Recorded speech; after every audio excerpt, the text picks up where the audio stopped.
弟兄姐妹大家平安。平安。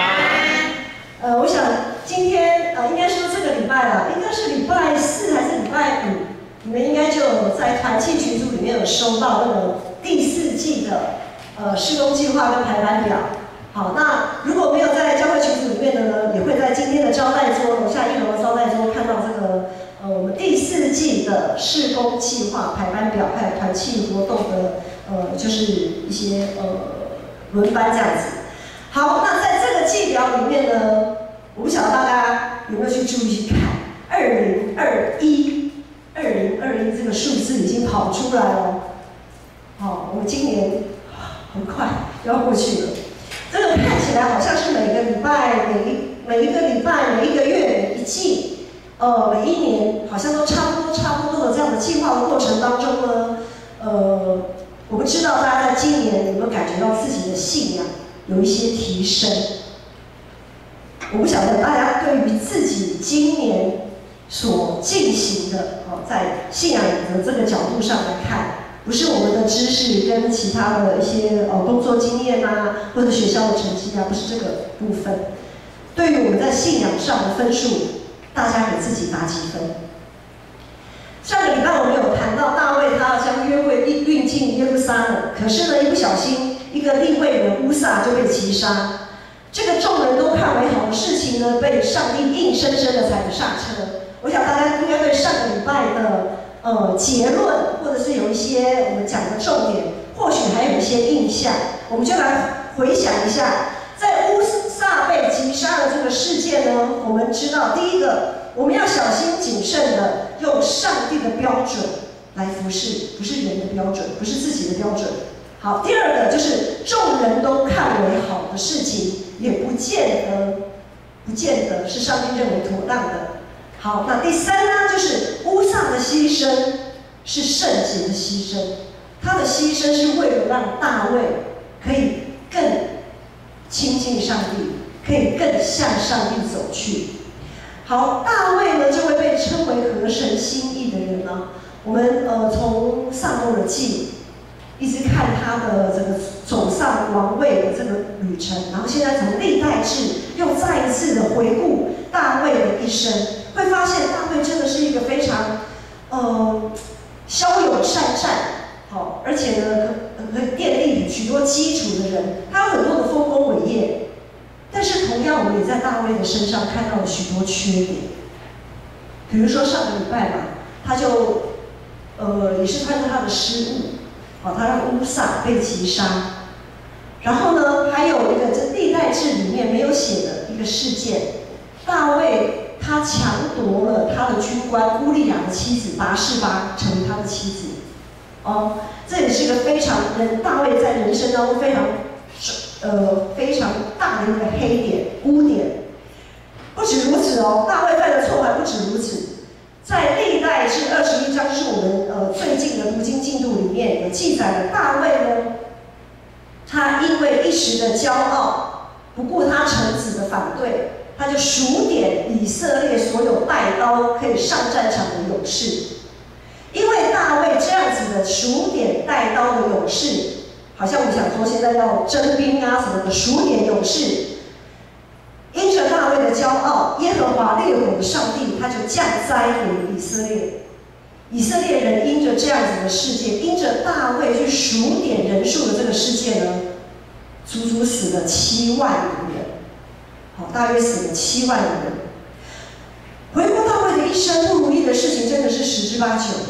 就连他想要为上帝盖圣殿这么让我们感到兴奋欢喜的事情，也同样遭到上帝的拒绝。上帝不让他盖圣殿。大卫什么都准备好了，但是他始终等不到上帝对他点头。大卫的一生，他都坚定活在上帝的呼召，然而却不总是顺心如意。那我们呢？当我们这一群乐意回应上帝的呼召，成为牧师，成为长职，成为团契的会长干部，成为每一个参与在团契或者是参与在教会事工当中，为这个事工祷告，为这个事工流泪的每一位祭司，我们在座的每一位服侍的过程当中，我们该如何面对那许多不如己意的事情？如果尽心、尽性、尽意，我们刚才都有攻读新的诫命。如果尽心、尽性、尽意服侍上帝、爱上帝和彼此相爱是一件那么容易做到的事，耶稣何必白费唇舌？耶稣既然下了这个命令，就代表这件事情真的很不容易做到。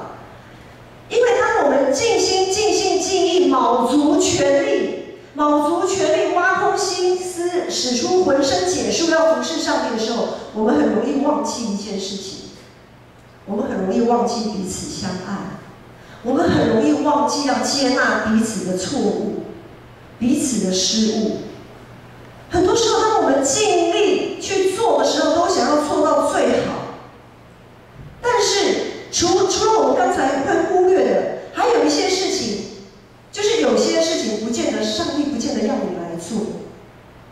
有些事情上帝他反而是说，这件事情我不给你做，我要给那个人做。就像他不让大卫替他盖圣殿，他就是要让所罗门替他盖圣殿。好，他就是要让那个所罗门在大卫眼里那个还软弱的小孩子，他就是要把这个盖圣殿这件事情交给所罗门。在大卫的眼中，他作何感想？那个小孩子，你把圣殿，我什么都可以准备好啊，我什么都可以做，我一路走来，我这么的有成就，我这么的有经验，我这么的爱上帝爱你，为什么我不能替你盖圣殿，还要交给那个乳臭未干的小子所罗门？我们愿意成为别人的跳板吗？我们愿意把最后的临门一脚给别人吗？在团体性的球赛里面，我们这边华语堂大家都年轻哈，然后今天下午也有篮球比赛，比如说像篮球赛或者是足球赛，我常常也会在足球赛、篮球赛看到一些画面。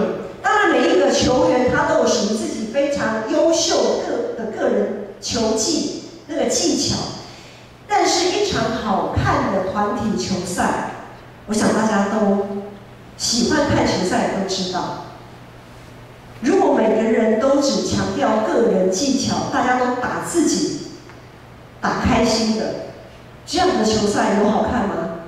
一个人持球，无论是篮球、足球，一个人从头到尾都是他在拿球，然后自己上来，哇，那么帅，跟 Jordan 一样。Jordan 他也不打独角戏的。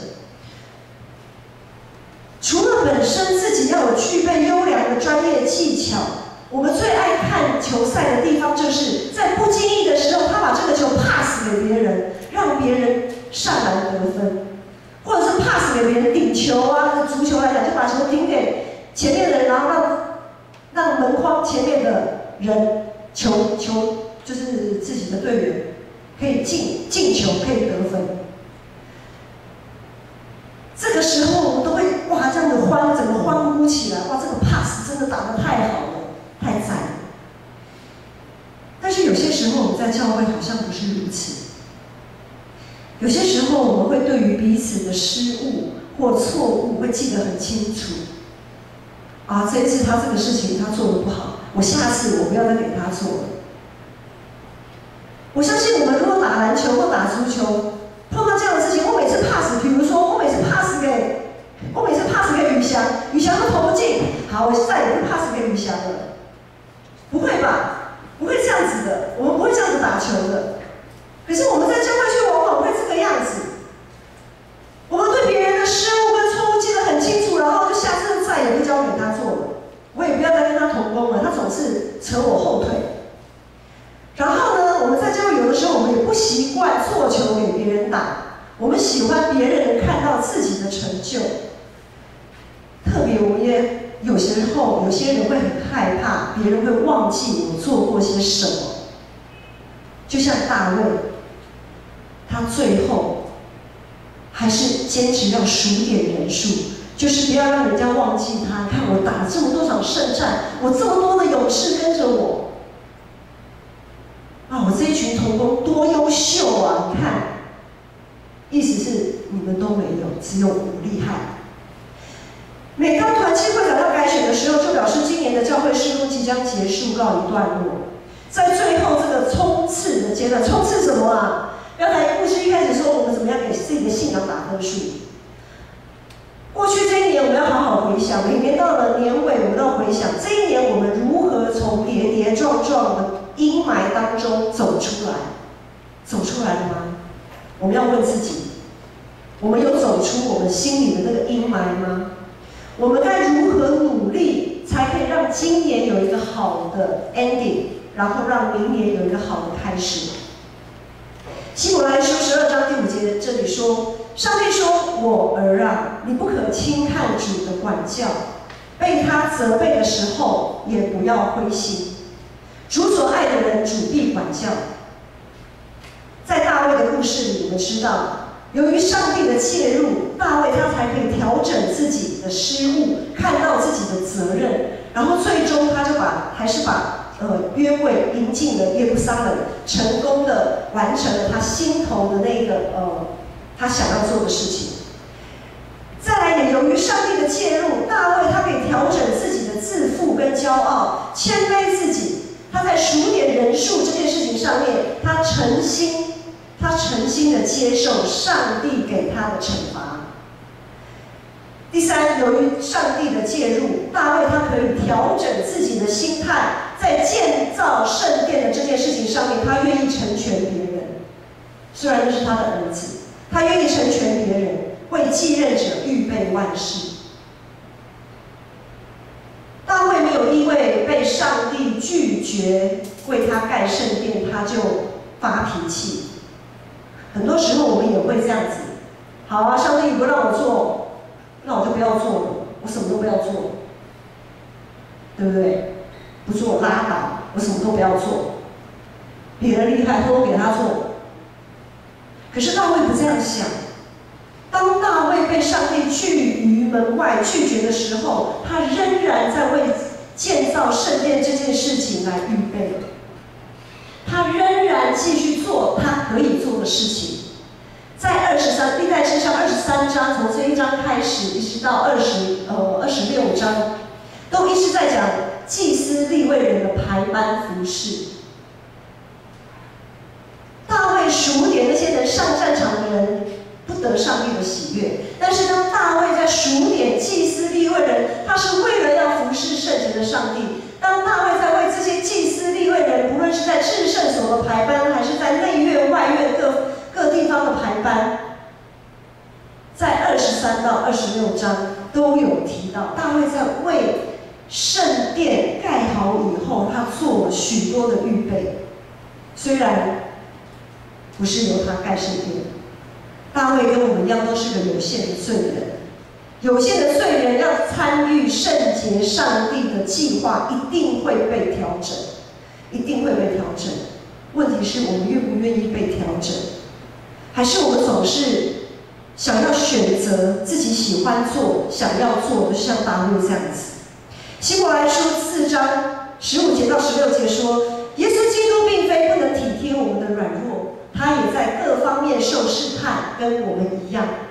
但他并没有犯罪，所以我们只管坦然无惧的来到他施恩的宝座前，为要得连续蒙恩惠，做随时的帮助。所谓一朝被蛇咬，10年怕草绳，我们会很本能的规避一些我们过去让我们不舒服、不愉快或生气、不顺心的事情。大卫在他所犯的错误当中，不论是拔示巴的事件，还是乌撒的牺牲，或是因着骄傲数点人数等等的，当大卫面对这些失败的时候，他没有选择逃避，他选择继续依靠上帝战胜自己的欲望跟羞愧，重振旗鼓。当我们在看圣经的时候，翻过去好像很简单，哦，大卫犯错了，哦，大卫悔改了，哦，大卫继续服侍上帝，好像很简单，其实一点都不简单嘞。我们都很怕我们有时候踩到地雷啊。有的时候我们都说啊，我们要小心，不要踩到某人的地雷。为什么会有地雷啊？那就是过去的痛苦没有解决掉，才有地雷嘛。弟兄姐妹，我们身上有许多的地雷，有的时候可能连我们自己都不知道。为什么会有这些地雷呢？就是那些过去都没有被解决掉，都没有在耶稣基督里被释放掉。所以大卫这么做，他一点都不简单。在教会的历史中，常会碰到一些难以避免的冲突发生，让某些事工会遇到阻碍，或者是因着同工之间的意见不合，然后就有一些弟兄姐妹可能就会离开教会。我们所应该做的，在这样子，特别在这样子不如己意的时刻里面，我们所应该做的就是像大卫一样，紧紧依靠上帝，更加的亲近他，走向上帝，调整自己，而不是四处抱怨，一再的让自己陷入在自己的欲望跟骄傲当中。因为当我们四处抱怨，就是陷入在不顺服的罪里面。上帝是烈火，当我们成为祭司，站在上帝的面前，难免会被圣洁的火焰来灼伤。我们会有软弱，我们会有失误，我们会有失败，但基督徒的苦难往往都是被自己的私欲所牵引出来的。我们被自己的私欲牵引，我们无法顺服上帝。上帝要我做的我不去做，上帝不要我做的我非要去做，然后就在那边跟上帝 argue， 跟同工 argue。我们始终无法走出自己想要掌权的那一个罪里面。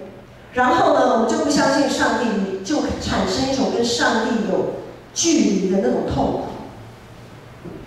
但是这些痛苦就好像大卫所受的，他所受的苦难与伤痕，那绝对不是羞辱跟失败，那是我们必须要经过的道路。在我们服侍上帝的这个过程当中，每一个人都会经历过跟上帝拉扯的痛苦。这个痛苦是必须的，因为经历过这样的痛苦，我们才可以跟耶稣一样从死里复活。没有拆毁就没有重建，没有死亡就没有复活。我们是不是可以致死那个骄傲的老我？我们必须要在跌倒的地方依靠上帝重新出发。大卫他做得到，我们依靠圣灵的人更应该做得到啊！我们依靠圣灵的人更应该要做得到。因着耶稣的复活，没有任何权势可以控诉我们、捆绑我们，没有任何的权势可以论断我们是一个失败跟无可救药的人。期许自己能够在事工上尽心尽性尽意来服侍上帝，做到完美，虽然是对上帝该有的态度，但是真的要小心。要求完美不犯错，本身就是今生的骄傲。要求完美不犯错的本身，它就是一个今生的骄傲。就好像我们要跟亚当夏娃一样，跟上帝站在一个同等的位置，我们是完全的、完美的、不会犯错的位置。我们真的要常常在尽心尽性尽力服侍上帝的时候，要小心自己。小心自己心里那个黑暗的声音，就像我们今天早上的诗歌讲，灰暗之处主要照亮。往往我们内心是最灰暗的那个地方，不是世界，是我们的内心。因为世界也是由我们人类种种的欲望才形成了这个世界。不要让这个骄傲一直在我们的心里叩门，不要让这个骄傲在我们的心里叩门。我们不要期许自己是一个不会犯错的人，而是要期许自己是一个即使失败、即使错误，像大卫那样子的污点这么大的人，就算你有这么大的污点，也可以靠着耶稣基督重新出发，也可以靠着耶稣基督重新出发。在团契会长改选的这个时刻，有的时候我们会觉得好像要谦虚一点，我们四处走避。有的人会每次到了团契会长改选，不要选我，不要选我啊，怎样怎样怎样的。牧师要说，如果有这样子的情形，这种纷纷走避、逃避的氛围，对教会是一个非常大的杀伤力。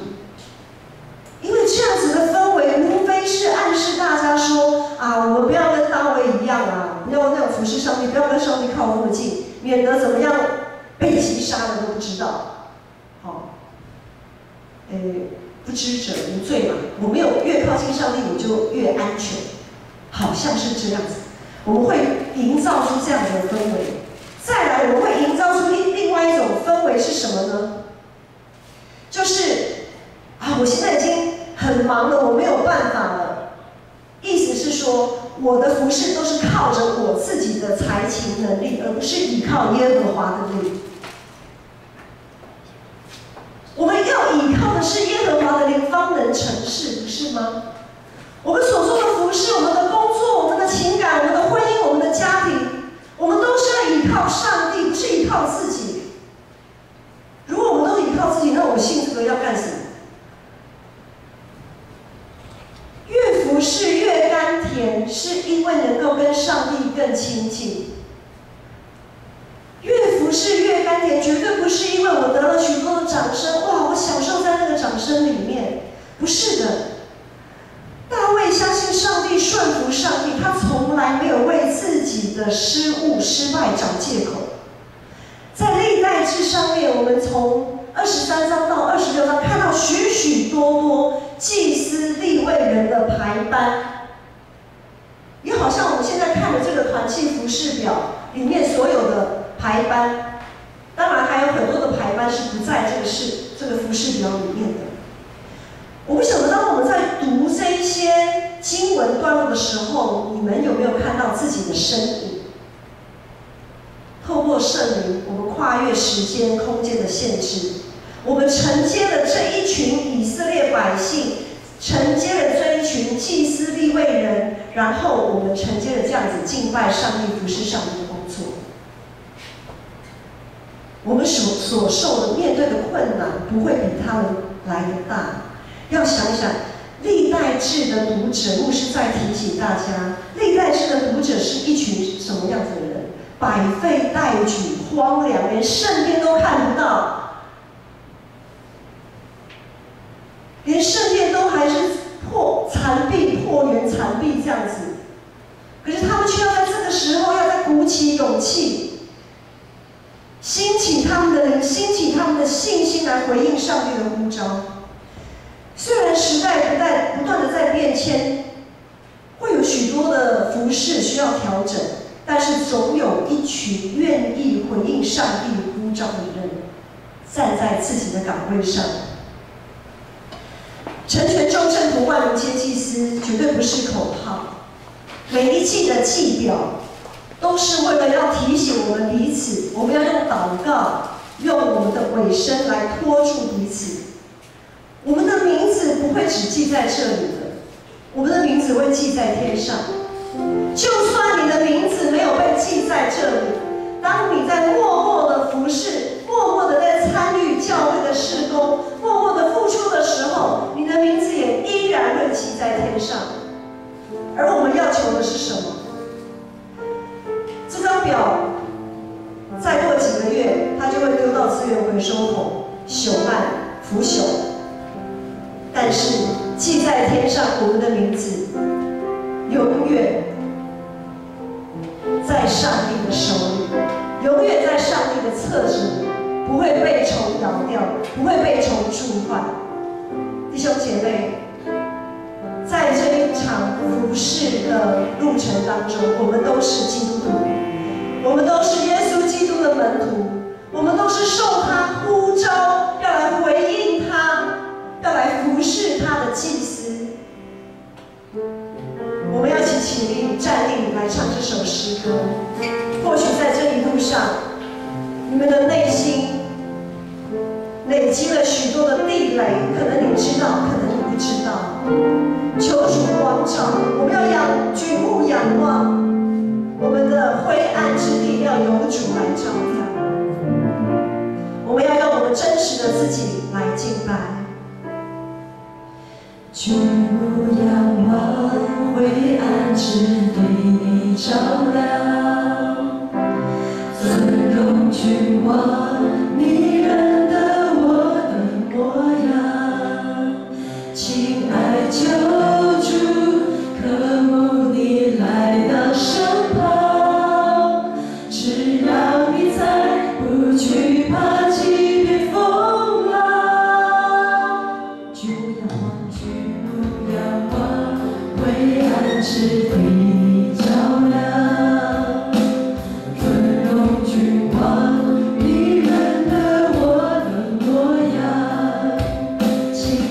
主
望你认得我的模样。亲爱救主，渴慕你再到身旁，只要你在，不惧怕。一切风浪。爱我的父神，我感谢你，主啊，谢谢你的接纳，谢谢你的怜悯，感谢你的慈爱，让我们可以在这一个戴着面具的时代，我们可以在你面前敞开，我们可以卸下自己的面具，卸下自己的心防，铲除自己的地雷，单单的要与你面对面。主啊，主啊，我们是残破不堪的，我们是软弱的，我们厌恶自己过去的失败，但是主耶稣基督，你手受的鞭伤，让我们可以在这个里面得到完全的医治。主，我们感谢你。愿主耶稣基督的恩惠、天父上帝的慈爱、圣灵的帮助与感动，让你们每一个人不论在得时不得时，都可以越服侍越甘甜，都可以一直与上帝同行，从今时直到永远。阿们。